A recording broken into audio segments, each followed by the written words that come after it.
We are live. Hey guys, welcome back to the Flip Flop Power Hour. It's Monday night, 6 o'clock. And if you are here with us, give us a thumbs up. We get to spend the next hour or so talking to our friend Bill Halick, and we're going to go over what's going on with this banking crisis in the States and how it's going to affect what's going on in Puerto Rico. And we already had a liquidity problem in Puerto Rico, so we'll get into that. This isn't going to help, that's for damn sure. But hopefully one day, Bill Halick and his team are going to bring liquidity to the island of Puerto Rico. Anyways, that's what we're praying for, Bill. Welcome to the show. How are you, man? Good to see you. Good to be on. It's been a minute since we got to catch up. You've been traveling, and then you'd be here, I'd be gone, and we're missing each other. So it's crossing, but back around now, so it's good to be around. And yeah, I mean, this whole thing is bonkers. It started. I think it was Silvergate went first, and I'm not super familiar with Silvergate. I know they're I think they're either a crypto exchange or a crypto bank, something to that effect. And then you had problems with First Republic, which is a pretty well-to-do bank based in San Francisco. First Republic, is that? But that's not the one that went out of business 2 weeks ago over the weekend, is it? You know what? I skipped one. Yeah. There's a lot. No, SVB. SVB is the big one. Silicon, yeah. Yeah, excuse me, I'm jumping the gun here. So SVB, there's just a lot going on. So SVB is the Silicon Valley Bank, which it's a bank for investors in the Silicon Valley, and a lot. I don't know the stats. You guys can Google them, but basically, FDIC covers insurance $0 to $250,000, right? So if you have money in a bank account under $250,000, typically you're covered by the FDIC if the bank were to fail.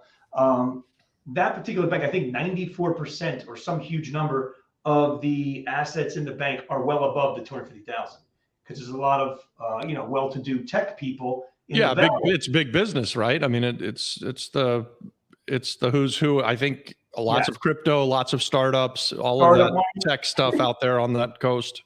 Yeah, I think it was a bank. I think the bank was started by tech people because they weren't able to get traditional banks to fund them for some of their startup type stuff. So I think that's actually where the bank emerged. It's got some of the big players behind it, blah, blah, blah. But from my understanding, it was an actual traditional run on the bank. And the run on the bank is like, if you've ever seen every holiday time around Christmas, what's the famous black and white movie with Warfare talks like this? Yeah, the Christmas Carol. Christmas Carol. Not the Christmas Carol? The other one, what the heck's his name?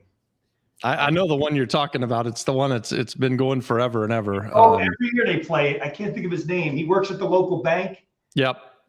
Oh, it's gonna kill me. It'll come to me in a minute. But anyway, so it was a bank run in that sense. But the difference here, think about it. A bank run back in the day, the term, if I understand it correctly, is you're running to the bank, physically running to the bank to pull your money out because you're worried that the bank is going to fail. So you want to take your money out of the bank.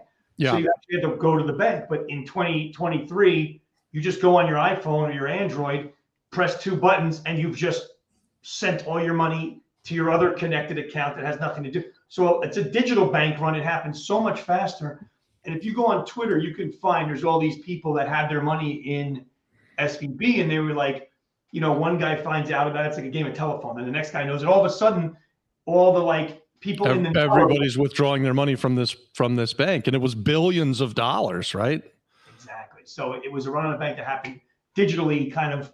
I don't want to say overnight, but it was very fast. How fast it went down, and I think SVB. I have to look and see if they've done something now. I think the Fed came in and said they were gonna backstop everything, which they're claiming it's not QE and it's not a bailout. But at the end of the day, if you're replenishing people who lost money, it sort of is a bailout in a sense. I think there's a bunch of graphs going around showing that the Fed's got them. The Fed's in a tough spot because the Fed's in a spot stuck between. They're trying to stop inflation. How are they doing that? They're trying to raise rates, right? There's a graph out there you'll see, and the line of how fast they've moved rates. It's like the line goes like this. It's almost as fast as the graph that shows how much money they printed during COVID, right? They almost, these two lines kind of mirror each other.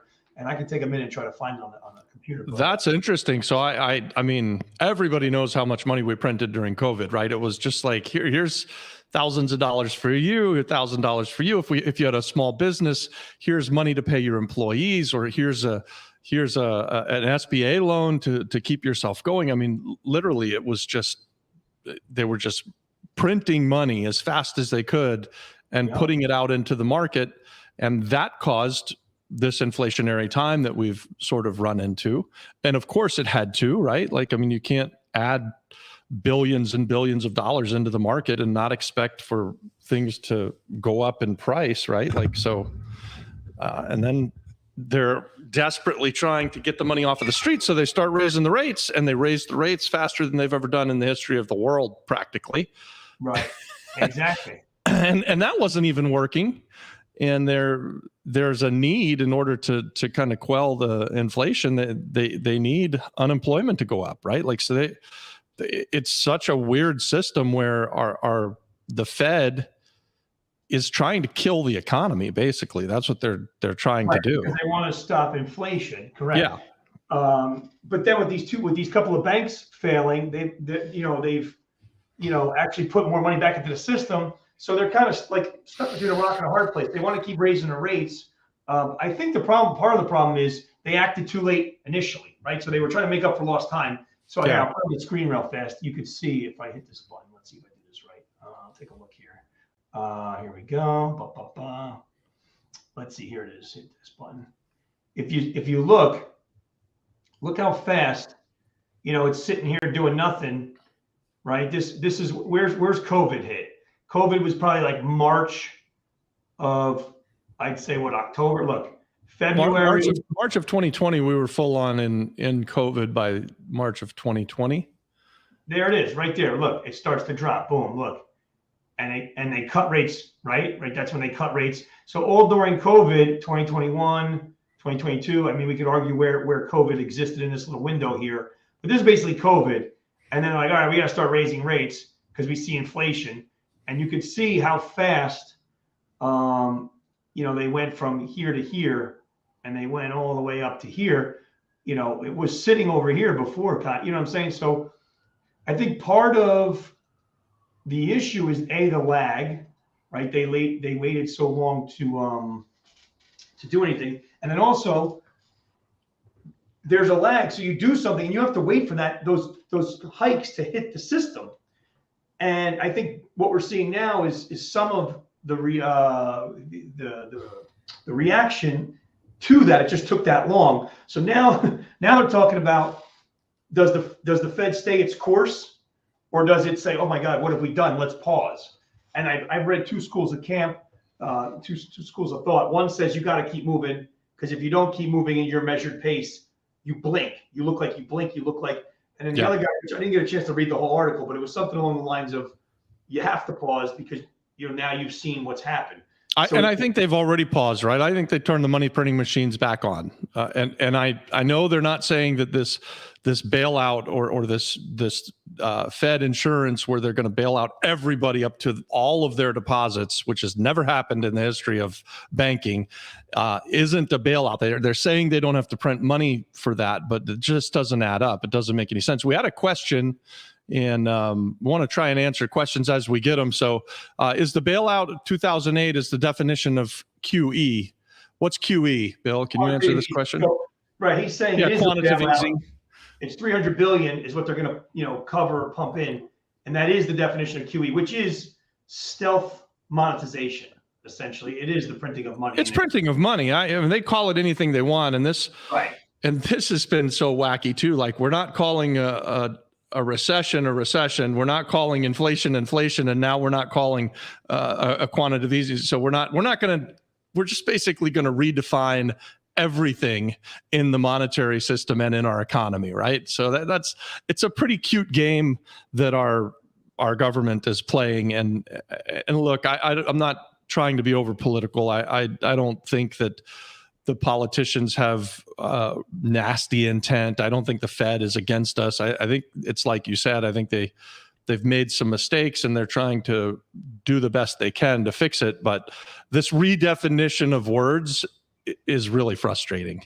Yeah, it's kind of ridiculous. This redefinition of everything, really, right? It's just like, oh yeah, we'll just call it something else, and then they get complete cooperation from the mainstream media, and so nobody knows what's really happening here. But sure feels like we're not doing as well this year as we were this time last year. It's funny because I'm like, they sit around the room, right? All they do, they're all Fed bank guys, right? Like nobody was like, all right, here's the plan. What is it? We're going to raise rates really fast to kind of stop inflation. Nobody was like, well, what happens to all the bonds that are priced, at a certain amount? Once you raise those rates, those bonds are going to lose their value. Like nobody had a foresight or at the table to have this conversation. I mean, like, we're doing what we do all day long. It's like you go to a pizzeria, you don't want to make pizza. Like, what are these guys doing over there? Like, they didn't think this through 5 steps.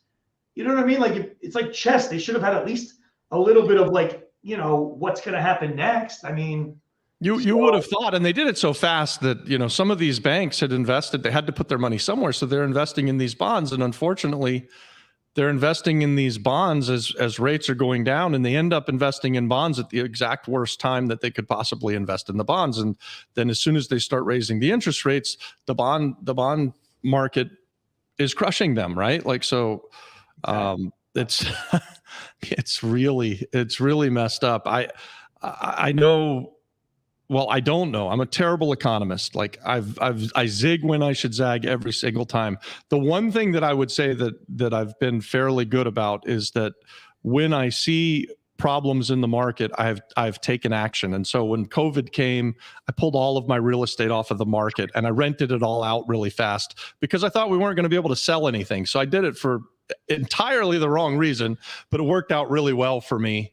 As everything that I pulled off of the market is worth substantially more than what it was when I had it on the market back in 2020.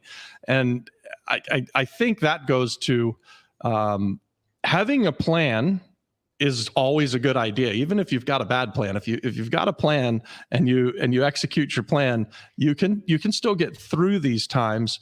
And I wonder what you're thinking as you're a businessman who it's probably feels a lot like they've turned the water spigot off on you, in that, a year ago this time you were printing money, you were selling loans at a rapid rate, and now it's kind of just stopped, right? Like there is no refinance market anymore right now. There is a very much smaller purchase market than there has been. So what are you left with, and what do you do when you're basically, you sell money? Yeah, so it was definitely very good because of COVID, which we all knew was a flash in the pan. I mean, I've been doing this for literally, this is the company's 20th year, and I've been in the business probably 22 to 23 years, or maybe more than that actually. But we were very busy, obviously, and we knew. So my story is very long, and I got to condense it because there's so many twists and turns. Could we do another podcast on that or whatever this is? Whatever. But it was very busy for the last couple of years because rates went down, right? We didn't see that coming. We actually thought, let's eliminate COVID from the scene. It's 2019. We were going into 2020. At that point, we thought there was going to be a natural interest rate rise a little bit, and then there'd be a cooling off.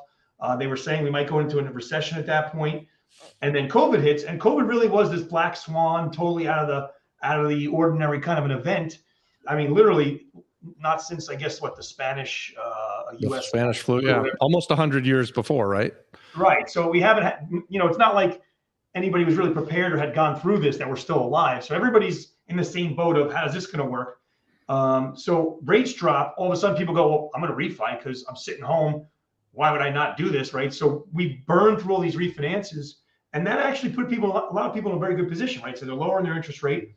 The government's handing out stimulation checks, not just to both businesses and to regular ordinary people. That's a whole nother story we could talk about. But so money's coming in. People, if you look at the credit card balances, again, you can Google the graph. You'll see credit card balances actually were going down during COVID because people were able to bank some of that money, refinance their house, reallocate their personal debt. So households were in kind of somewhat of a good position. And now if you look, now that the stimmy checks have run out, credit card balances are starting to creep back up again, almost to the same trajectory when they went out and they came back. If you look at the line, it's almost like a carve out, and it's kind of like on the same trajectory because people's behavior hasn't really changed. People spend at the same thing. So where we are today is mortgages are definitely not, there's not as many originations as there were. I mean, we knew this was coming. What has caught me off guard is it's gone dramatically lower than I thought it would have gone. I thought we would have come back to what I'd call the line prior to, say, the COVID bump. We've actually gone lower than that, to the point that I've read that there's less originations happening now than there were in like the bottom of 08. No kidding. 08, I was an originator that I haven't changed. I've been doing this forever. Yep. So I remember surviving through that time we survived on FHA because FHA never went away. And we survived on what was called DU Refi Plus and Freddie Mac LP Relief. I'm not sure if I'm getting the names right, but what they were to, if you were paying your mortgage on time, because remember, in 08, a lot of people just walked away. Yep. Said, the house value dropped. I'm out of here. Here's the house. I'm done. So what Fannie Mae and Freddie Mac came up with was, we'll take an LTV and we'll throw it out the window. So prior to that, right, most LTVs are, traditionals, 20% down, 80 LTV. You also have FHA goes to 96. Fannie can go up sometimes to 97. But now we were doing loans at 150, 200. So at that point, I'm going, nothing makes sense anymore. Yeah. Nothing makes sense anymore. So, but it was a good product because what it did was it said, if you didn't walk away from your house, even if you're upside down, you stayed on time with your payments, we'll reward you by giving you a refinance and lowering your thing, even though your LTV is 150 upside down. Right. Those were the loans we were able to do during the 08, 09, before it started to kind of pick up again, right? So that allowed us to get through that period. Now it's less origination than even that. I'm seeing at my micro level, I'm familiar with at least 2 mortgage banking brokerage operations. I would say very small size. I would say no more than 20 to 50, let's say, originators, maybe 100 at the most.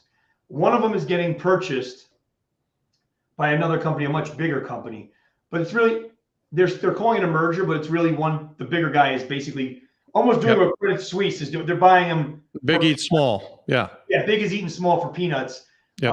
And I know it, and I happen to know because they're in one of the markets I'm in. And another one just went out of business completely. So you're seeing at the micro level, mortgage companies consolidate, go out, or struggle to make it through. I mean, we're hanging in there, but it's not as good as it was the last 2 years. And I would say if it stays at this pace, I mean, we could hang another year or so. But I mean, beyond that, you got to start asking yourself, what am I doing? Because you're going to start chewing and living through savings. And as a business owner, I mean, and listen, I've been, like I said, this is all I've really ever done for over 20 years. And even through 08, which was the world almost ended, we still made it through. So I have to think we're going to make it through this period, but there's no guarantees in anything. This is a weird time because, I mean, here's the thing. Here's a phenomenon that I'm noticing. So I'll ask you, let's just role play for a minute. Let's say you're a homeowner. You're in your late 40s to early 60s, maybe a little less, maybe a little older, let's say. You refinanced at 2.7. Okay, so you got a great rate on a house. And you're like asking yourself, where am I going to go? So if you sell that house, where are you going to go? Now you're going to get 6, 7 on the next one. You might make some equity because if you bought low enough. So what's happening is people are saying, I'll just keep the house and become a landlord. I'll hold this house at 2.5, 2.7 rate. Rent is still high, demand for rent, depending on markets, of course. But the markets I'm talking about, rent is there's still big demand. Northern New Jersey right now is the hottest market in the country for multifamily rental. No kidding. Hottest in the country, which is crazy. New Jersey's never tops any of these charts. It's always like, the Southwest, the Rust Belt, the Southwest, like, it's, I don't know, all of a sudden, because I guess proximity to New York, There's no development and nobody's selling. So everybody's just I'll just move to Florida, buy that house in Florida or the Carolinas, whatever, put down 10, 20%. I've got it. And I'll keep the house in Jersey. So there's no inventory. So all these markets, you have all these weird things taking place because of those wonky, never before seen rates of 2s and 3s, which probably, I don't know if we ever go back there. I don't think that was even healthy. I don't know if we should have ever gone there in the first place. I don't know if you have a house, if you've got a 2.5 or 3% loan, if it's even advisable for you to sell that. I mean, all things considered, if you can afford it, if it will rent for more than you owe on it, wouldn't it be the better business decision to keep that money? I mean, you're talking about, with inflation, free money, right? Like that's what I see. Like if inflation is 6 and you borrowed at 3, that's free.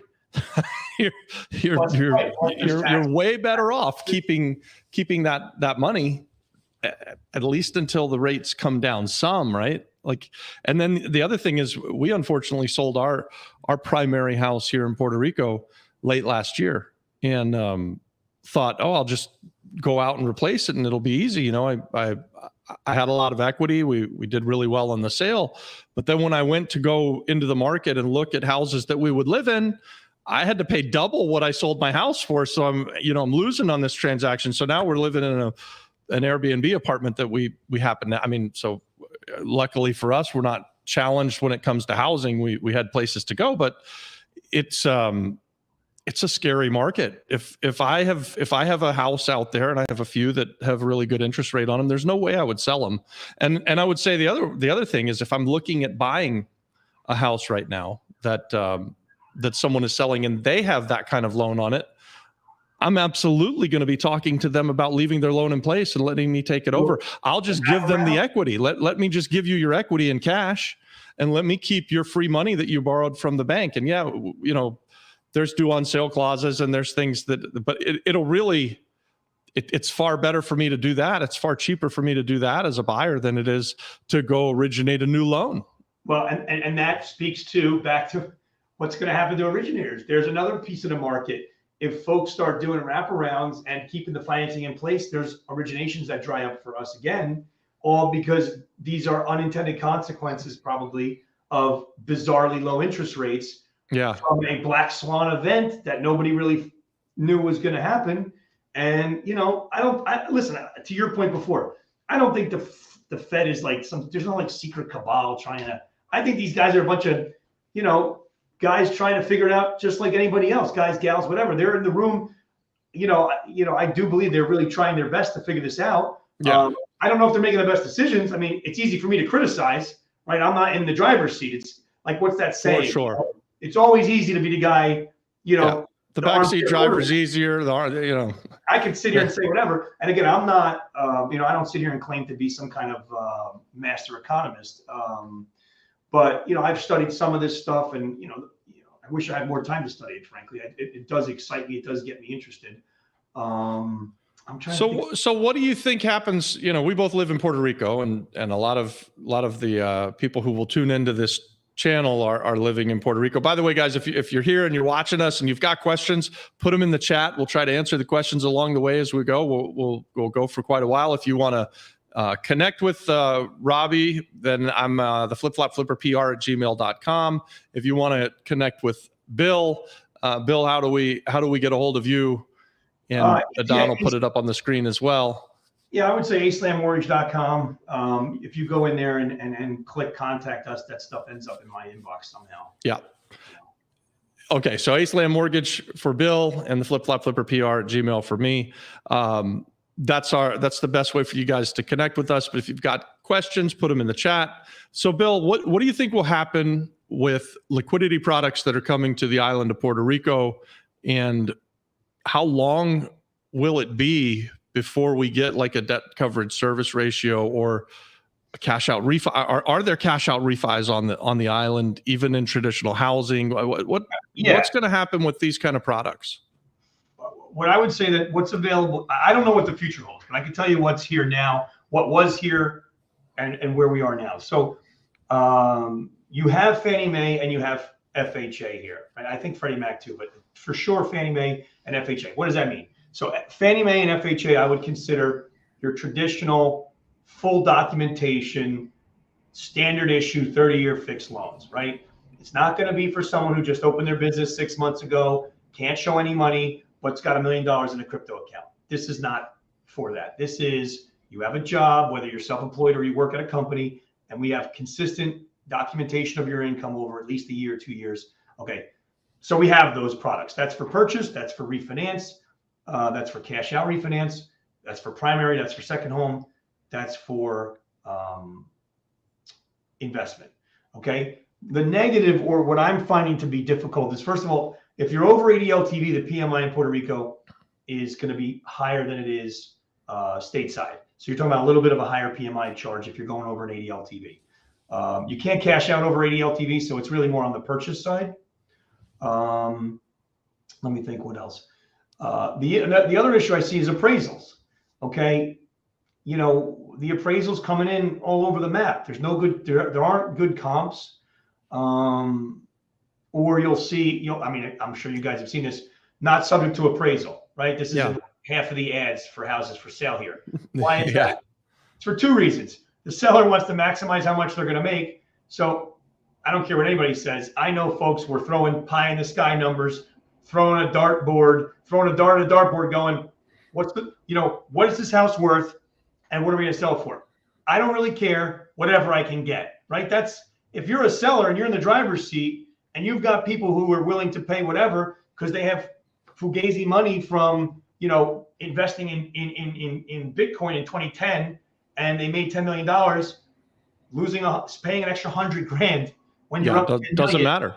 Well, and even easier than that, if you move from New Jersey where you sell your house for $700,000 and you come here and you want to replace your $700,000 house with something comparable on the island, you can do that for half the money or less, right? Like, so you can come and buy a fairly nice house on the island. And if you overpay a little bit, or even worse, you sell your $2 million apartment in Los Angeles, California, and now you come to Puerto Rico and you want to buy something comparable to your 800 square foot apartment that you just sold for $2 million back in LA, you can overpay on something, and you can get something that was nicer than what you had there, pay less for it here. Right. And people were just throwing their money at it. And really that was right. What was driving the market. I mean, the stupid gringos, really, right? I was not part of that. Me either. I don't understand overpaying and not being sharp on stuff like that. So it drives me crazy. But it's kept me homeless. I just can't do it. Like, I see these things I want to buy and I know they're overpriced and I'm unwilling to do it. Like, it's not that Linda and I can't afford to buy something really nice. We could, but when it was $600,000 18 months ago and you're asking $1.5 million for it today, there's no way in hell I'm paying you that money for that. I'm the same way. I'd rather just wait. I'll buy something else. I'll rent. I don't care. Yep. But it doesn't. I'll go live at the damn hotel and pay $500 a night before I'll spend the money. You know what I'm saying? I'm not gonna throw $1 million away when I know the house is, you know, it's 200-300% what it was 18 months ago. This is insanity. And we're already starting to see that stuff come down, especially in the higher end stuff. So we looked at a house today that's on the market for like $650 now. It was on the market for 400 days. It started out at like 1.3 million, and now, you know, a year later they're at 650. Yeah. So we bought it. Good for them. You know what I'm saying? If you're the seller, you don't care. So so here we are. Fast forward. Appraisals have been tough, like I said. So what I've seen where you try to get an appraisal and the value's not there, and then, you know, that's why everybody's saying not subject to appraisal, because they don't want to be bound by what might actually be the reality of what the house is worth. Hey, too bad. If you want this house, I'm not going to, appraisal's 500, I want 600, find the extra 100, or I'm not selling it to you. But to your point, at some point there may be some sort of equilibrium that comes back. So those are two things you have to be considerate of when you're doing what I would call regular finance, the FHA conventional. Then we had non-QM for a hot minute. That's the DSCR. That's for investors. It's not here. Okay, it's on pause with a question mark as when it's coming back. I don't really know. It really was a hot minute. It was what, a 90-day period of time, and maybe it was summertime to winter. So I'd say 6 months. Yeah, June-ish to December. Yeah, it was literally 1 week after I had a party that I spent a boatload of money on telling everybody, hey, give me a call. We have this great product. I was finally confident after 6 months and doing one or two of them to really feel like, okay, I can bring this to market and really be out there telling folks. And then they couldn't have told me 2 days before. It could have saved me the money on the stupid party. So really the only thing that's out there that's not traditional housing money would be that 2 to 4 family multifamily or just a house that you refinance that you rent. Those products are still available to a guy like me. Like, so, and for instance, you and I, we own a 12-unit apartment building. It's going to be very difficult for us to pull money out of that for now. But just down the street, I'm looking at buying a 3-unit. We could still get traditional money on that 3-unit. Is that correct? 1 to 4 family is your Fannie Maeable space, let's say. Yeah. 5 to 6 to 7 to 10 of mixed use, you're out of the Fannie Mae realm. So a 1 to 4 for the other one down the street, there's a way to finance that with more traditional financing. Anything over that, 5, 6, 10, 12, whatever, it's going to be a real quote unquote, what I call true commercial bank that's going to do that loan. It's going to be true commercial terms, 5-year paper over a 25-year amortization, let's say 70 LTV max, floating rate with a prepayment penalty. That's what it is. People are like, I don't want that. I'm like, well, then you don't get a loan. Like, that's the way commercial banking works. Like, so there, the rise of the non-QM product with this 30-year fixed term and a slightly higher interest rate than what you get on, say, a 5-year over a 25-year term. That 30-year fixed commercial money, that product that is no longer here, that was only here for a hot minute. That's actually a relatively new product across the spectrum. It's only been kind of around, let's say, the last 5 years, this whole non-QM thing. Now, it was out earlier than that, but nobody was really doing it. There was a bank in California called Impact that was doing it back in like 11 and 12. We were writing those loans. And they just went and became a brokerage. So they've been through the crisis up and down. They're older than we are. And they were a banking operation. They gave up their banking licenses and became a brokerage. That was very strange and eye-opening for me. I wonder what that says about the future of the market. I don't know, but it was interesting. Well, that leads into this question that we have on the screen here, which is, can you give a prediction of what's going on with banking in Puerto Rico? And I think that's tied to with what's going on in the States and the different banks that are in trouble. And really, I think this is sort of going to be an educated guess, but maybe you have some insight into what are your feelings about basically the 4 or 5 banks that exist on the island. Have you heard of anything bad going on for them? Do you feel like they're fairly safe? Yeah, I haven't heard anything bad. I know they're relatively okay. I do believe that Popular had a bunch of mortgage-backed securities. But again, the feds are coming up with this lifeline that I think is going to be a way for them to hedge and be okay. And I'm not saying that the Popular's in any issues. I just happen to see them that they were, one of the banks that bought it. I mean, there's a ton. I mean, if you Google it, a ton of banks have purchased. It's a normal thing to put some of your money into whether it be mortgage-backed securities or treasuries or whatever. But aren't mortgage-backed securities right now still even a little bit safer than if they invested in the bonds, let's say, 15 months ago? I mean, wouldn't you rather have your money invested in real estate than these bonds? Mortgage-backed securities are basically are mortgage bonds. They pool them together. Okay. And then they securitize them and sell them. The issue is the reason. Okay, so perfect example. One of the reasons it used to be up until, let's say, about a year and a half ago, it was more normal to get the broker or the banker who's doing your loan to have their fees baked into your rate. So you're getting 4%, and in that rate, the banker at my level or whatever is earning their commission in there. Yeah. Now there's no spread. So now the only place to get the commission for us is to go to the consumer and say, it's going to be 6% with a point, or 6% with 2 points, or 3 points, or whatever. The fee is not baked in now. It's on the outside. It's out of pocket of the customer.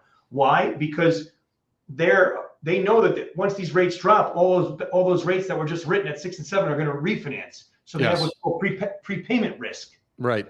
And then that's part of like all the stuff that's going on. So predictions for bank in Puerto Rico, I would say, and again, I don't have my finger deep on the pulse of it. I'm sort of an outsider as well. I would say, obviously, the big boys here are going to keep doing what they do. I would bet that some of them will become more innovative over the next couple of years. I don't think the pace will be super fast, but I do think that I think there's a good wind in the right direction with things I've seen. I know as far as non-banks, we have some outlets now for some of it's private kind of hard money type stuff. But there was like in and out on that, and it was shaky, and it was like, I don't know. And I feel like now we've kind of passed that stage, and we think we have a few places that we're going to be able to put loans with where we may have a fix and flip product here. We may have a bridge loan here. I'm even hearing that we might be able to get one of those traditional commercial loans. I mean, when we're ready, I'm going to go to everybody that I can talk to at all the, Popular, First Bank, Oriental. There's a couple, I think there's a Venezuelan bank here. There's a couple of them. And just show them what we got, open the books and say, hey, here's the property. Here's what we got. Yeah, here's a 12-unit apartment building. We're bringing in $12,000 a month. Yeah, like what can we do? Can we get LTV? Can we borrow enough money? We can pay you $6,000 a month. What's that get us at 8% or 9% even? Correct. And if those kind of loans, if you can figure out how to do that, that will absolutely free up some pent up equity. I'm thinking, just from the conversation that you and I have had, that maybe for the next couple of years, I'll go back to buying those smaller. I had sort of moved away from buying the 2, 3, 4 family homes, and I really like having a building that has 10 tenants or 12 tenants in one spot. But if you can't pull the money out ever, and we've got a pretty good sized portfolio on the island here with basically with zero debt. I mean, the odd occasion that we did get a hard money loan or something like that, but really no institutional debt on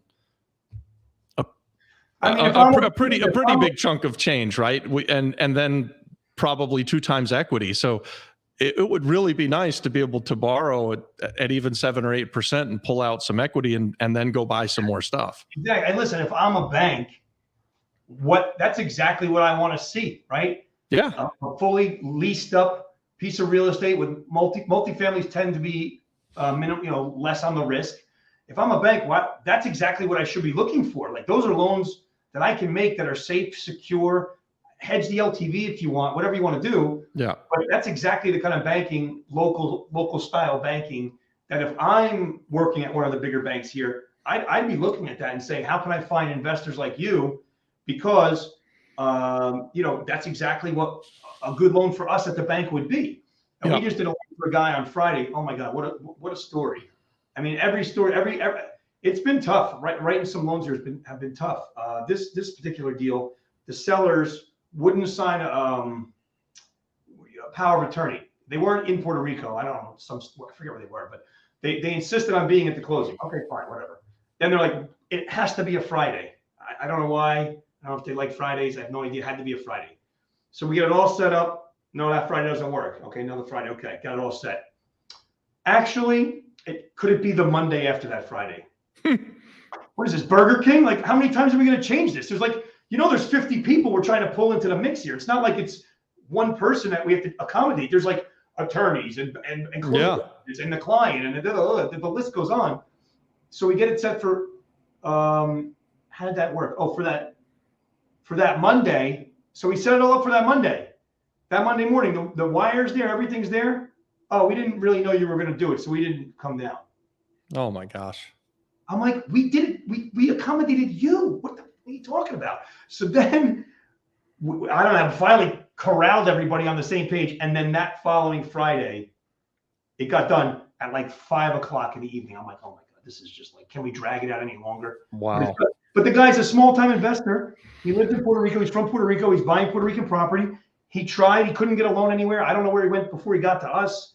And he was ecstatic because he's got a 30-year fixed on, I think it's a really nice single family that he's going to, I don't know if he's going to Airbnb it or if he's going to rent it out. I forget what his strategy was, but he's just ecstatic because, we gave it to him. It was a normal deal. The fees were minimal. It was like a regular, the guy was just so happy. I mean, I can show you he's fired up. So you are still closing some loans in Puerto Rico then? A few. No, I mean, it's been trouble. I mean, I'm sure you'd like to do more. So anybody who's looking for a loan, and people ask me all the time, who to go to, I always give out your number. I send them the video that we've got, guys. If you want to hear more about Aceland, Bill and I did a video last year, so it's a long content video. You can find it. And absolutely, Bill can get it done, which is saying something, right? Like that's I have some folks from some of the bigger places that I hand deals off to. I just say, hey, these guys will get it done better than me. Talk to them, right? It's just some of the things I can dive my teeth into. I look right at them, I'm like, yeah, we got this. And some of them like I'm looking at 3 deals right now. They might be tough. So I'm working with an underwriter ahead of time before they even submit. Actually, we just got is that a question here? How do I stand? It just moved to Puerto Rico a month ago and negotiated 2 rent-to-own options, one of which I'm currently living in here at Villas de Parque. And then I can't read what it says. Escorial and Caroline. That's where you live too, isn't it, Bill? How would you position on an assumable loan? How would you position on an assumable loan? Well, I'll say this here, if the loan is assumable and whatever bank that is with, if they'll allow you to assume it, you go through the process of the assumption, which typically you're gonna have to qualify for like a regular loan. If it's a good rate and you can take over the file, why not? I mean, what if it's not assumable? So my mind immediately goes to most of these loans are very hard to assume, but if you can convince your seller to just let you start paying for this loan, and maybe you can, and maybe you do this for 6 months in your lease option, and you prove to the guy that you're a good borrower and that you're going to pay. You can even set up a third-party payment system so that each month your seller gets notified that you made your payment on time. Just go ahead and do the wrap. Just buy it subject to that loan, and screw it. Pay the bank directly. Don't worry about the due on sale clause, guys. I'm not a lawyer, so don't hold me to this, but this is things that I've done as a real estate investor. We've done this over the years where we've taken over mortgages that were non-assumable. I'm maybe a little bit more risk tolerant than others, but I've for 25 years thought that if I assume your non-assumable loan, in other words, I buy it subject to your loan, and I make a payment from Robbie Krager or Robbie Krager's entity for 4, 5, 6 months in a row, I've assumed your loan. And I would fight the bank if they tried to pull a due on sale clause out of their hat at that point. I would say, hey, you knew that I assumed the loan because you've taken my check for 6 months.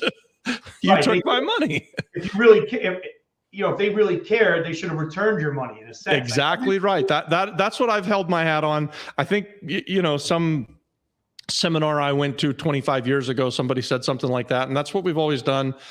I've seen people do this forever and never seen due on sale clauses. I do wonder, and I'll ask you this, Bill, if you take over a 3.5% loan and I'm the bank, and I know that if I call it due, then I can lend money out at 7 or 8%. Maybe there is a bigger risk right now of calling due these loans, but I really think that most banks right now, if they're in this trouble time, they're not looking to try to call due on sales. They're not looking for reasons that they have to foreclose or reasons that they will put themselves in a bad position. And I think anytime they're calling a loan due, they're putting themselves in a bad position. So I can't imagine a due on sale where someone is making the payment on time. I just can't imagine the banks calling that loan due. Jason, I have a question. 100% of my monthly rental is going toward the purchase price. So you're making a payment of X every single month. It's knocking down the balance, the principal balance alone. That's actually very good. Why not? I mean, I guess you have 2 options. If the seller's willing to allow you to just stay like that until until the loan's paid off. Until you own it. Until you own it, 100%. If the seller, I guess the only thing that would change that is the seller saying, hey, I'm cool with getting that money, but I'd really like to end that on October of this year. Can you figure out how to purchase by then, or something to that effect? In that case, you're going to need to get a regular mortgage, or you'd have to get a hard money loan, right? A regular mortgage would be ideal because that's going to be market rates. It's going to be like a Fannie or FHA. And if that doesn't work, then you'd have to find hard money. This is assuming the seller wants you out. If they're willing to just collect your payments and it's all going to the purchase price, I guess your interest rate is 0 in that case, right? Because they're not collecting any interest on you. Yeah, if you've got 100% of your monthly rental is going to the bottom line, stay there as long as you can. I mean, this is great. You've got free money out there. The only worry that you have, I guess, and Bill, you were sort of hitting on it, is that probably as a seller, they're expecting you to pay them off at some time. But almost certainly you have a term inside of your option contract that says, get us out by this amount by this time. So assuming you have equity, it should be easy for you to find a hard money loan. Easy is a relative term because nothing is super easy in Puerto Rico. But even Bill said earlier, there are some fix and flip loans out there that are coming to the island, and there certainly are some hard money loans that you can get on the island. And if you're, we're not lenders, but we've done hard money partnerships, and so we would potentially look at something if there's enough equity where we came in and bought it with you. And then what we've done in the past is when somebody's option was coming due and they had all of this money out, we would go in and buy it and then just create a new option, lease option with that buyer until they, if they needed another year or two. And so there are different options for you, for sure. We have another question. Can you read it, Bill? Because yeah, it says, I have a deal where the seller will finance $320,000 of a $1.4 million purchase as a second mortgage. How can I structure that to cover some of the down payment as much as possible? I have a deal where the seller will seller finance $320,000 of a $1.4 million as a second mortgage. How can I structure it to cover some of the down payment? Let me think about that. Well, 20% down would be less than the 320. So it sounds like they would actually finance almost all of the down payment if you did a traditional 20% down. The question would be, are there loan products out there that will allow the deposit to be in the form of a second mortgage? Or I know back in the day, this is going back 25 years, we used to have something called like an 80-10-10 loan where it would be 80% first from the bank, a 10% down payment from the borrower, and then a 10% seller held second mortgage. But that seemingly went away around 2000, and I've never heard of it again. It was a great program. I sold probably 50 to 100 houses that way, where we held these small second mortgages because we could get people qualified for their loans, not $1.4 million loans, but nevertheless, is there a program out there, Bill, that would allow for that? I mean, this is really going to be, let's see, exactly how would lending rules allow a lot of that to go down? Payment is my concern. Yeah, exactly. It's my concern too. Yeah, allow a lot of that to go to the down payment is my concern. Regular banks, I'm going to say no. Private money doesn't follow the same rules, so maybe. I mean, what you could do is you'd have to find the 20% or 25%, depending. Okay, you're gonna have to put it down. Then the seller can come in and take it out. I don't know if the first bank is going to be cool with that at closing. Probably not, because their thought process is they're lending you 75% of the 1.4, and your 20 or 25% is the skin in the game. And what you're essentially doing is removing the skin in the game. So I understand exactly what you want to happen. I don't know if a regular bank is likely not going to allow it to happen. A private money might allow something. Would a regular bank allow for something like a $1.4 million purchase, 20% down from the borrower, and then this 25%, let's say that's what this amount of money equals out as a seller concession to go towards repairs or something like that? Could you structure something in that way? Well, that's where the fix and flip loan would come in. So yeah, you'd have to put down, I think I have to check with the fix. I think they're saying at least 15-20%, but it's still the same thing. But you got to come in. They want to see some kind. A regular bank type place is going to want to see some kind of skin in the game. Yeah. The product you're mentioning, we had something like that again, it was 1 to 4 resi. It was not up to 1.4 million, but this was also in 05, 06. This is right before the crash. Yeah, right before the crash, they'd lend you any money for anything. You know, it was 150% of the value. And my dog got a few mortgages. You know, he was an excellent real estate investor. But listen, I still own the first house I ever bought. Check this out: 80-20, 100% financing. First mortgage was 80%. Second mortgage was 20%. So there's 100% of the purchase price. Yep. I did a $10,000 seller concession, which ate up all the closing costs. And I was the agent on my own deal, which means I made money. 10 G's. I still have that house. Nice. I'll get another question here.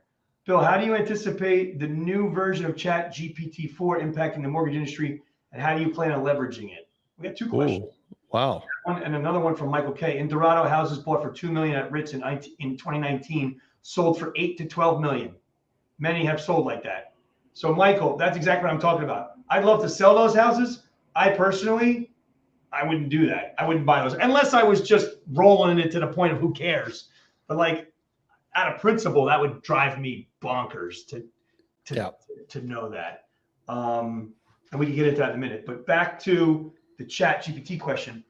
I mean, ChatGPT is gonna affect every business, mortgage, real estate. I mean, doctors, lawyers, everybody is going to be affected by this. My camera just got blurry. I don't know what happened there.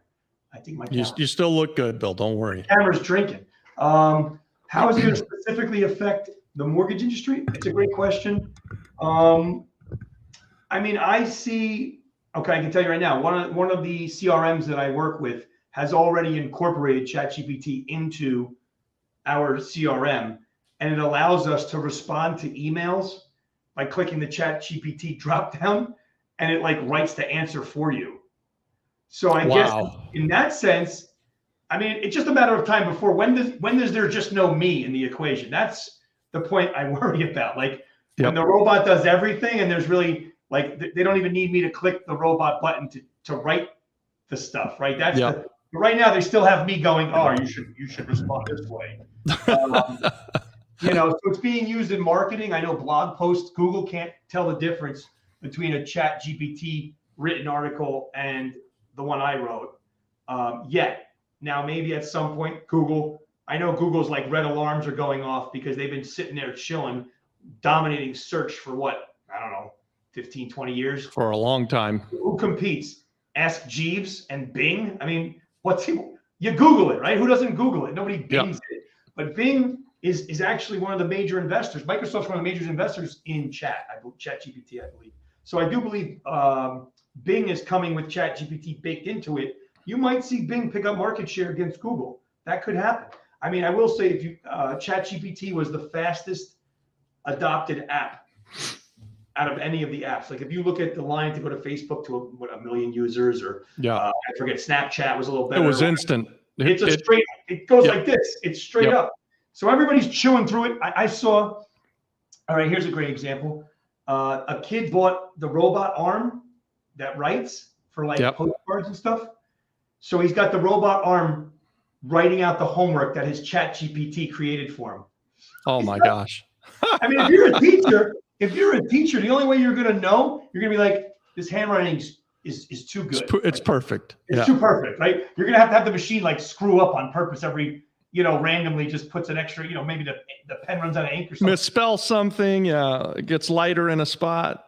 I mean, what's coming is absolutely crazy. I'm actually, not to be I very much worry. I don't worry, but I definitely think that like a T2 situation of Skynet and like, because there's a thing that Elon Musk just said, and I'm assuming it was really him and not a voice chat thing that someone faked his face, because who the hell knows what's real anymore? It's like, I'm gonna know, like, is the thing I'm looking at even real?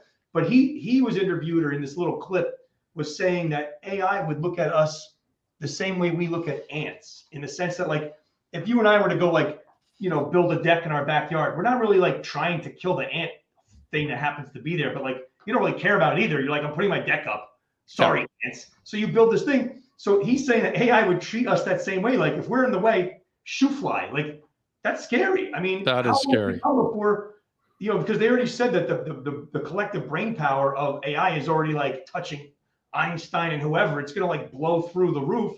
Now you're competing. We're no longer on the top of the food chain, right? We're like the top of the food chain. No one messes with humans, right? What animal in the kingdom can mess with us? No, now there's someone above us. I don't know how good that's going to be for being a human. Like that's going to be weird to no longer be at the top of the food chain in terms of, intelligence and all this other stuff. And as smart as we are, we do stupid things, and we fuck up the planet and all this other stuff. But, I guess how does it impact the mortgage industry? I think for now, instead of me answering your question, I could just have ChatGPT do it, save me 5 minutes. But, I don't know where we go from here. It's going to be crazy. The next 10 years is going to be another crazy. It is going to be an amazing leap forward over the next 10 years. I mean, just think about, Bill, you and I are both old enough to remember when there wasn't such a thing as a cell phone. Remember when your phone had a cord, right? Like you had a cord on your phone, and one in the house. you could walk maybe 5 feet away from the thing before it janked you back. And this cell phone has made it so that anyone has at their fingertips the ability to Google any question and answer anything. I mean, the intelligence level or the ability for people to know stuff instantly, it's just flat out amazing. I mean, when we were younger, I remember when the cell phones first came around, it's like, wow, this is Star Trek shit, Exactly. It's really crazy. And to think about what's going to happen now with this AI stuff just coming on the scene and automated drivers and all that stuff. I mean, we could go down a really strange and great rabbit hole here, but maybe someone else ask us a question about real estate or the mortgage lending. And you just kind of you glossed over this with Michael, and houses bought for $2 million in 2019 sold for $8 to $12 million, and many have sold that way. I mean, kudos if you sold. God bless you if you bought. I mean, I was here 5 years ago, and I could have bought houses in Dorado for. I think I could have gone to parts of Dorado, some really good parts of Dorado that things are selling for many, many millions of dollars, and bought dozens of houses for less than $1 million. That was a thing. And then like this guy says, sell them for $8 to $10, $12 million. So I messed up. I missed that. I didn't realize that could happen at the kind of rate that it did. Like, did I think it was beautiful and that they were going to go up in value? Sure. Yeah, I did. But I didn't know they were going to 10X in 3 years. Right. It's insane. It's a COVID byproduct. It's a COVID byproduct because crypto went through the roof. House prices went through the roof. Rates went through the floor. All this is all just weird. And we're only a year or two out of COVID. I still see people walking around alone with a mask on outside. I'm going, didn't you know the study said it didn't do shit? The mask was almost pointless. And now you're alone walking through the outdoors. I'm like, oh my God. I mean, how, Yeah. MTV's got another question there. Are you seeing good non-QM financing options in PR? I hear the main investor left. You are correct. That's the one I told you about who left right after through the party, thereby making me waste all that money on the stupid party. If so, it would seem this would highly limit not only acquisition by investors, but that sentence, therein lies our problem, sir. That is literally the crux of the whole issue right there, because it's limiting our ability to get in. It's limiting our ability to get out. And there's no communication from any big player, whether local or outside, saying we're coming, we're doing this at an institutional level. All I'm seeing is, small groups of individuals or, a guy or gal with deep pockets making loans. That's all I'm seeing at the moment. Now, I do think that it's still relatively easy to put together small groups of people who have money to buy these assets, because in Puerto Rico, there are assets that can be bought that will be renovated and throw off huge cash on cash returns. And so an example of that, Bill, would be our 12-unit apartment building that we've got in Rio Piedras, that a vacant building that's been sitting vacant for 5-6 years. It was a bank foreclosure, and we come in and we buy it at a good price, cash, and we renovate it for more cash. And then we get it rented out, and let's say we're bringing in $120,000, $130,000 a year on something that we've got $400,000 in.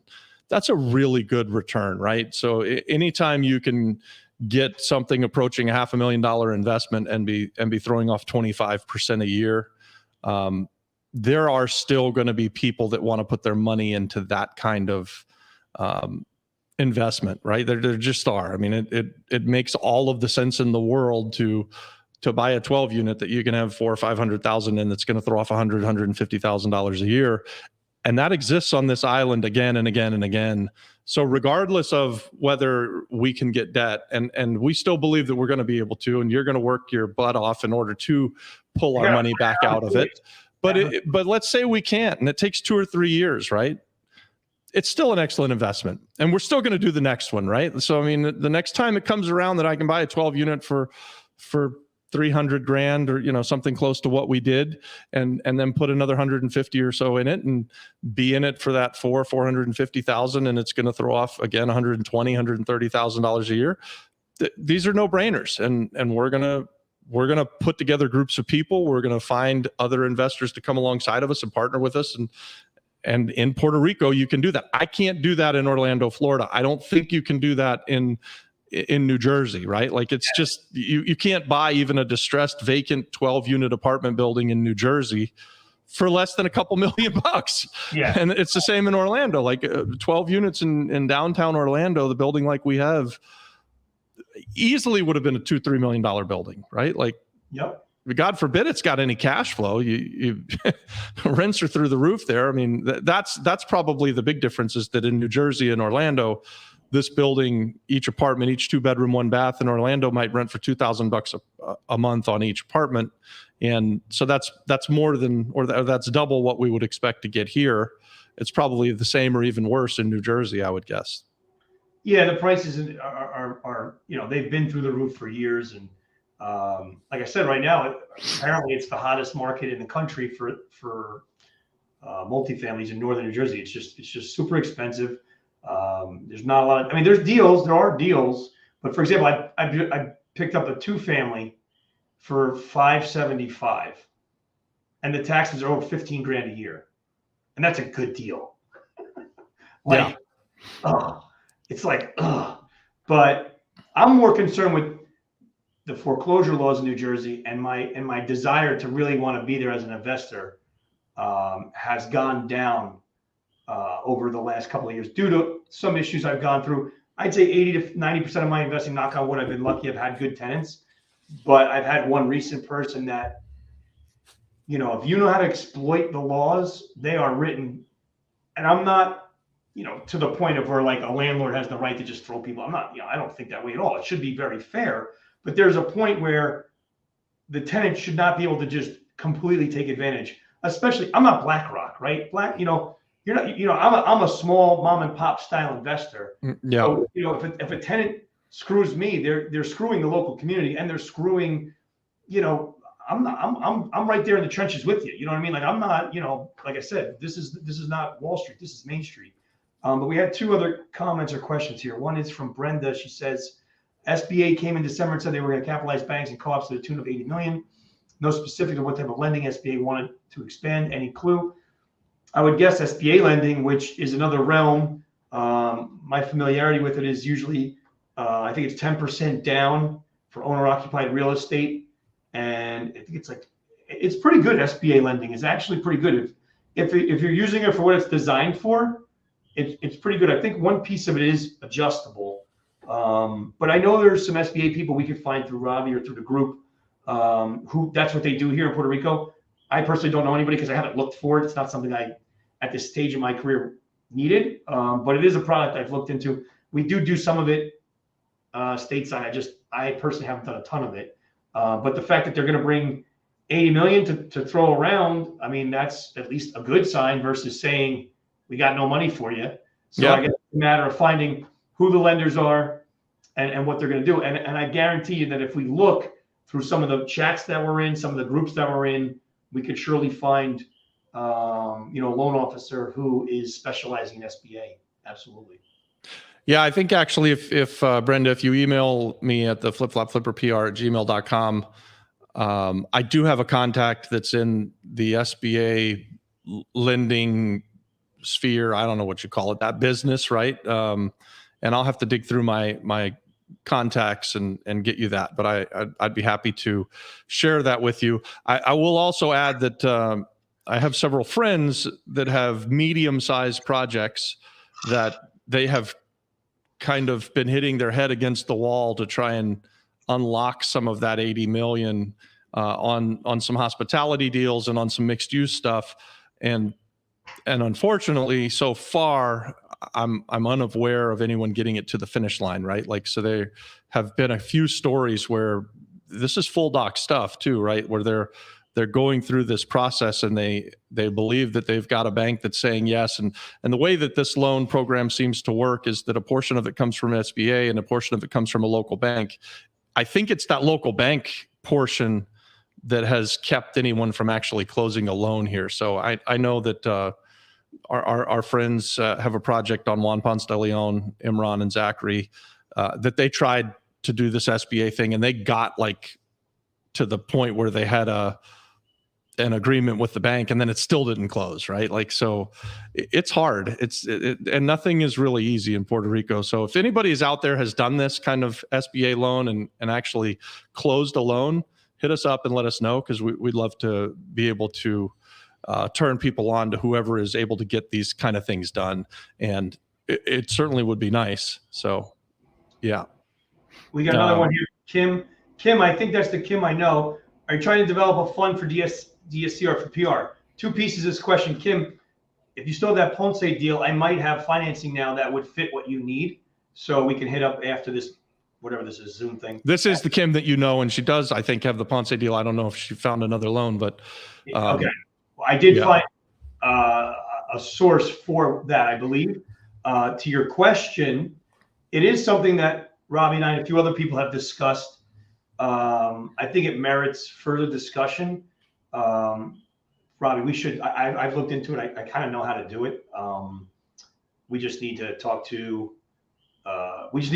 it. And then if we're going to do it, actually just step on the gas and do it, because it's not actually out of the reach of what we can do, but there are rules to it and we do need to get licensed and all that stuff. So it's not an overnight thing, but it could be something we should look into. And you know, I got sidetracked. I got sidetracked with defeated by the party, defeated with some other stuff. Kim, you were part of a bit of depression here. Not you personally, but what had happened. There was a bunch of like blows we took, like hook, left, hook, jab. And I was just like getting really down and everything. Like, damn, I came in guns a-blazing. I'm like, this place is kicking my ass. And but I think I've just readjusted now and said, you know what? That non-QM product's not going to be there. And we will, all right, great. Yes, please do. That non-QM product's not going to be there for now. So let's just readjust and use what we have, FHA, Fannie, and some of this private money. And that's what we'll bring to the table. Yeah. Another question here. With remote work, the norm nowadays, what opportunities do you see in the professional co-living space here in PR? I want to say two things on that. First, I think, and you guys can correct me if I'm wrong, but there was a big brain drain, right, from Puerto Rico after Maria. I think those are the things that correlated why a lot of folks said, hey, I'm going to move from Puerto Rico. I'm Puerto Rican. I grew up here. I was born here. I'm going to move to the States because I think there's more opportunity there. And there was this exodus from the island. In my opinion, a lot of that happened prior to what you just said, remote work being the norm nowadays. Okay, so all of that happened prior to Web 2.0, lightning fast, high-speed internet everywhere, super ubiquitous, T-Mobile, super ubiquitous internet everywhere.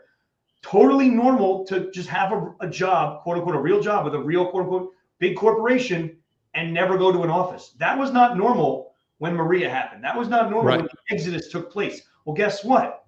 The crop of kids coming up through the ranks now, they can look around and say, I don't have to leave. I can work here, live here, be employed here by a company stateside or anywhere in the world. Doesn't matter. It could be a European company, could be a South American company. Work here geographically and earn a salary that's wherever that wage line is in the sand. It's skills. and whether you like it or not, the college degree being a gateway is no longer. I mean, Robert Kiyosaki said this in 1996. I mean, this is not new knowledge. I mean, and I'm not saying, listen, I'm pro higher education. Okay, I love college. I love going back to college. I love school, as corny as it is. I don't like it at the prices, just like I won't pay $12 million for a house in Toronto. I won't pay $400,000 for my undergraduate in art history. Yeah, to get a degree where you're going to make $50,000 a year. Right. There's got to be common sense involved. Yeah, I'm a huge proponent for go to the public university or the county level university for 2 years, then transfer. Now it's different for every kid, right? If the kids are super, light years ahead, okay, figure out put them through fancy pants, Ivy League, the whole nine. But if you've got a kid who's like medium on the scale, and it may not be intelligence, it may just be personal drive, doesn't know the direction they want to go in. There's no reason to saddle them with $400,000 worth of debt to figure out that they don't want to do what they started. Kids don't know anything when they're 18 years old. Are you kidding me? Not to mention the age at which kids mature, I think, is a decade later. If you look at the statistics, kids get married and have families around the 30s, not the 20s. Okay. Right. So back in the 60s, the 70s, the 40s, the 50s, you got married in your 20s and you had kids right around then, and that's what you did. Now it's pushed out to the 30s. Yep. So you're going to tell me that kid knows what he wants to do, or that girl knows what they want to do? I mean, yeah, there's some kids, I want to be a doctor, I want to be a lawyer, whatever these professions, go for it. But if you're like on the fence, I don't think there's anything worse than just wrapping yourself in oodles of debt when you don't know what the hell you want to do with a degree you may or may not use. And I don't know if you even need it anymore. I mean, you could really, everything's on the internet now. I mean, all these classes, what is it? There's all these universities, half of it's for free now. Yeah, and you can take classes, to your point. Like, not only can you work from home, you can take university classes from your computer sitting at home. I think it's a win for the island of Puerto Rico that people can work from anywhere right now. Yeah. I have been seeing, to answer this question that Jason asked, I have been seeing and hearing of people buying mixed use buildings, and with the intent of having the co-work space either on the top or the bottom, and having some kind of living opportunities as well. So there are probably dozens of co-work spaces around San Juan, and even more when you get out further around the island, less outside of San Juan. But San Juan seems to have a bunch of these co-work spaces. And I have been hearing of people who are going to create this co-living space that, you sleep on the third floor and you go up to the penthouse to do your work during the day. And people can share in the cost of living. I mean, if you have a three bedroom condo, or you can have smaller living units. Again, back to our friends, I think that I talked about earlier, Imran and Zachary have a property on Juan Ponce de Leon that it may be a hotel, but they're talking about smaller living units that would fit for the digital nomad, right? I think Jerry Norton bought the Looking Glass from us, and is planning to build a hotel concept that would very much meet the needs of this digital nomad. These people that fly in, they don't need a big digital footprint, but they need high internet, and they need a place that they can plug in and work their job all over the country, or even all over the world, possibly. So I think it's a great opportunity that exists right now, and people are just realizing it. So he says, okay, to clarify, how would you market professional co-living properties here in PR? I mean, I would say you have to figure out who's going to live there in that market. To me, it's going to be people in their, I would guess, early 20s to early 30s. Yeah.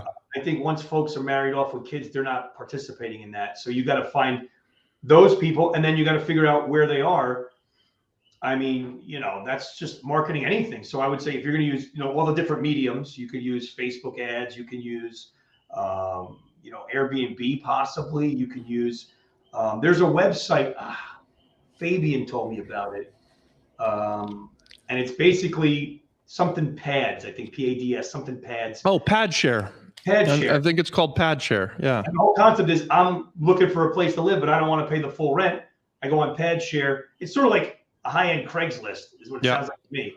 And I can go on there and say, okay, I'll live with these 3 people and I pay 1/3 of the rent. Yeah. So I think the way to market to that would be to that, early 20s to early 30s demographic in cities where there's tech workers that, to your point, want to be digital nomads, want to travel, and they don't necessarily have to be U.S. cities. It could be people from Europe, could be people from other parts of the world. I think PR, as far as living here, you're living in an absolutely gorgeous setting. The island is sick, for me, that's what drew me first was the sun.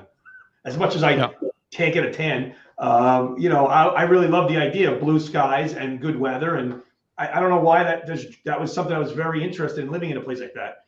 And then obviously there's other reasons to go to Puerto Rico. It's part of the U.S. It's proximity for me to New York and New Jersey, so for work and stuff. It's the same time zone. Like I have a cousin who lives in Hawaii. Hawaii is beautiful, similar weather. It's actually, I think it's on the same latitude as Puerto Rico if you look at the round globe. But maybe if I was from LA, that would be cool. But most of my business is East Coast time frame. So for me, it works a lot better to be here and talking to clients, on the East Coast than it does to try to be doing business in and it's still quite a bit cheaper to live here than Hawaii. So. Oh yeah, and I love the Spanish food. I speak okay Spanish. I gotta keep practicing. So I lived in Spain for a while. So that's where I really kind of got the bug for traveling and learning the language and the culture and the food and the people and all that stuff. So yeah, for me, this is awesome. So. And if I was looking into investing in something like that, and I've heard of people that want to do it, the idea would be this sort of one-stop shop, co-work, live, work, play. Obviously, you'd want to have high-speed internet, but I think even some services like have attorneys who are in the building that can help to set up with the young entrepreneurs or can help set up an export services business so that these digital nomads can come here and just plug in right away, right? Like come in and immediately you plug in, you walk upstairs, you set up your LLC, you get everything going as quickly as possible. And so to offer those services and kind of give everything that you need when you get to the island. And it's probably something that's sort of temporary, right? Like it would be seasonal. I don't think people are going to go and live in these places for year after year after year, but they come to an island like Puerto Rico, get their feet wet and have a place where they can live, work, and play and learn the island and figure out where they want to go from there. How you market it, I'm not exactly clear on that, but I think all of the ways that you said earlier, Bill, and then just I believe the part of the marketing is setting it up so that everything is sort of seamless. So my family owns 50 acres of farmland in Orocovis. Are you aware of any land development loans here in PR? Have you heard of any land development loans in PR? I don't know, man. You're in luck. I spoke to someone today and he did mention that because I said, did you say land? And he said, yeah. And I said, okay. And then he said land and development. So beyond that, I have no knowledge of the program or if it's, so what I would do is if you hit me up offline, whatever, I'll reach out and I'll find out. It may require a whole plan. You know what I'm saying? But you may have that. You may have a plan in your mind and you just have to refine it. So yeah, possibly. I'm not going to say 100%. I have to talk to him. He did mention it today and he's one of the people that I've closed with here. So I can vouch for him and his team. We work together. We have a partnership. So yeah, let's chat. Let's see. And Jason, I think to some level, it's easier actually to borrow on a project like of that size. So you're talking about a fairly substantial investment, right? A 50-acre development is probably going to be in the tens of millions of dollars. And for whatever reason, there is money stateside that I believe that you could plug into and come to Puerto Rico maybe easier. I think certainly in my business, we've run into being this kind of in-between investments, right? Like, so we're a little bit bigger than just buying a single family house, but we're definitely smaller than doing a 50-acre development. And so I've often heard, oh yeah, we got money for you. You know, it's a $10 million minimum. I'm like, you know, $10 million. I've never done anything that was bigger than several $100,000. So we're too small to be playing with the big boys, and we're too big to get the money that we need as if we were just homeowners. But I actually, again, I think that if you're talking about a 50-acre development, there may be some stateside money that's easier to plug into than you would expect, right? So just keep that in mind. Any more questions, guys? We've been yeah. Thank you for all of the great questions, Jason. It's good to have you, and we appreciate it, guys. When you guys ask the questions, it gives us something to talk about. It really helps keep the conversation going. So we're really grateful for all of the great questions that we've got. If you have more questions, please throw them out there. Man, we've been going at it for quite a while, Bill. So I think sorry. I was going to say, if we don't have any more questions, we'll start to wrap it up. And I always like to give the guests a chance to just leave us with one more great piece of knowledge. And you're a wealth of knowledge. You're awesome at this. I'd love to have you back soon. So we'll do this again and again. And anything you want to, any other topics we haven't touched on yet that you want to just touch on really quick? I mean, I had an idea during this that actually made me think of something, so I want to talk to you about it afterwards. It's a little bit far-fetched, but it got, you know, this some of the topics in this conversation got my wheels going. I mean, I would say, you know, as far as my little mini commercial would say, you know, we're a mortgage company. You know, we're in Jersey, Connecticut, Pennsylvania, Florida, Texas, obviously Puerto Rico, California, New York are in process. So if you need help in those places for primary loans, that's where the licensing comes into play. If you need help anywhere in the country and it's an investment, whether it's a DSCR, whether it's a fix and flip, whether it's a piece of commercial, a strip mall, we can do that pretty much all 50 states. So definitely happy to help you guys. I'm also, you know, I got into the mortgage business a long time ago, like I said, but I got into it because I wanted to learn how to buy real estate. So my motivation for learning the mortgage business was so I could go and be a real estate investor. Because I'm coming to the table with, you know, 2 pennies to rub together when I started, right? My family is middle class at best, and I did not come with a silver spoon in my mouth. And I don't say that positively or negatively, that's just the truth. And I had to build whatever I have from the ground up. So anything I've done is all me. You know, I have a lot of good people around me, but it's the drive is from me trying to learn all this. You know, my parents are not in real estate. They don't own properties. They don't know anything. I mean, they're like, oh, why did we do this when we were your age? All they could think about is the bank wouldn't talk to us if we didn't have 20%. You know, we tried to buy a house in 1978. If you didn't have 20%, they just laughed you out of the bank.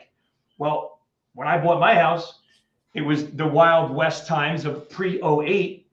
And, you know, I took advantage of what probably was a very defaulted loan. Like, I never defaulted. I held through all that crazy time. And I could tell you, you know, when I was up here, the value when I bought the house, it was like a falling knife. I mean, the value of the house just kept going down.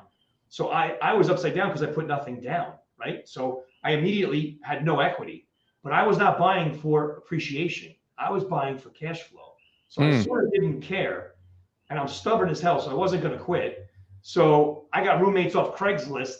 You know, I'm living in this, like, you know, just like, I don't know what you call it, halfway house of, like, you know, 20 somethings. I guess at that point in your life, who cares? But now I can say by staying the course, by not being afraid, by not quitting, that house is now worth over $1 million. And I paid off that second mortgage. You know, I have a line of credit against that house, which I use for stuff. This is the one you talked about earlier that you still own, right? You bought it with no money, 80-20, and now you've paid it off. I never quit. I never stopped, right? It's one of those things where if you give up, it doesn't work. Real estate's not a 5-minute thing. It's a long-term. Yeah. And people always ask me, oh, are you going to sell it?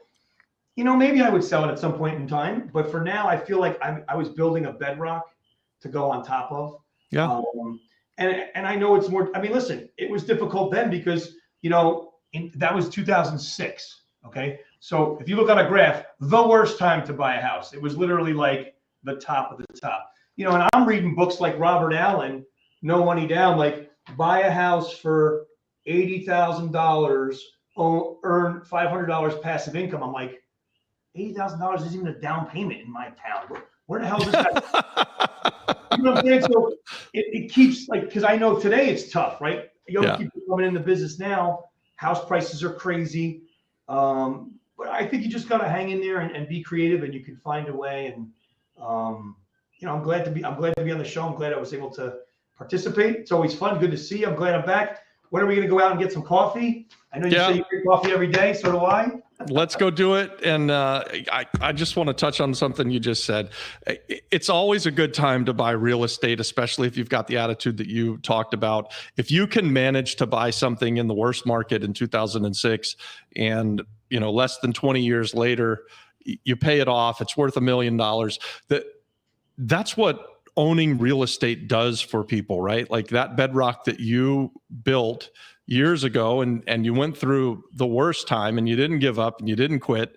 And now you've got it and you've got something that's worth a bunch of money. It's still throwing off cash flow for you. There's never really a bad time to buy a good deal. And the truth is you might have bought a bad deal at a bad time and it was still great to do it 15 years later. By holding on and fighting through it and but there's never, I don't know, well, you just said it perfectly. There's never a bad time to buy a good deal. There's never a bad time to buy a good deal. Yeah. I'm a deal junkie. You show me a good deal, I'm like, wow, we got to figure this out. You know what I mean? Because I know, because again, I have a plan. I know what my little plan is. And, I'm doing my thing. And, I'm playing, cash flow quadrant. I'm playing cash flow, the game. If you guys haven't played that, tell me, let's go. We'll play online. Come to the office. We'll play in person. Let your passive income exceed your all this stuff that, when I started doing it, it was Robert Allen and who was the guy, Get the Deed. He was a Florida guy. Oh God. Oh, Ron LeGrand. Ron LeGrand. Yeah. And now it's Bigger Pockets. Yep. So it's the same thing, just on a website with a beer. Yep. And, we call it house hacking instead of just buying a 2-family and renting one side out. We have to have a cool term for it. And I don't care, whatever. Play whatever game you want to play. The point is getting free and finding financial freedom through real estate or whatever you're doing. So that's well, hey guys, I think we've got 10 or 12 people watching it. We've only got 4 or 5 likes or maybe we've got 13 likes. But if you haven't hit the like button for us, go ahead and smash that like button for us. It really helps with the algorithm. And Bill, man, I think you were amazing today. So we're definitely going to have you back, do this really soon. And Adon and I need to talk to you about an event that we've got coming up. I think Adon sent you a text. So we'll get coffee and talk about that in the next few days. Okay.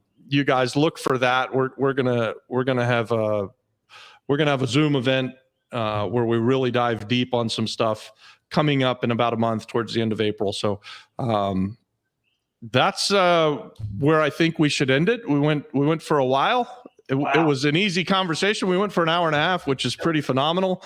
You guys who tuned in and asked all of the great questions, we really enjoy this. We do this every Monday night at 6 o'clock. So we call it the Flip-Flop Power Hour. And on Wednesday, we'll do another Q&A. And then on Friday, Adon and I do something called Deal Flippers, where you get some fresh new ideas from a guy who's just starting out as a real estate investor in Adon, and he gets to talk to the old man, Robbie, and we go back and forth and we talk about different topics and stuff like that. But I'm really digging this live stuff that we're doing, guys. And so thank you so much for tuning in.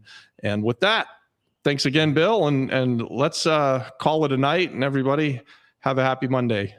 Take care, everybody. Thank you, guys. Appreciate it.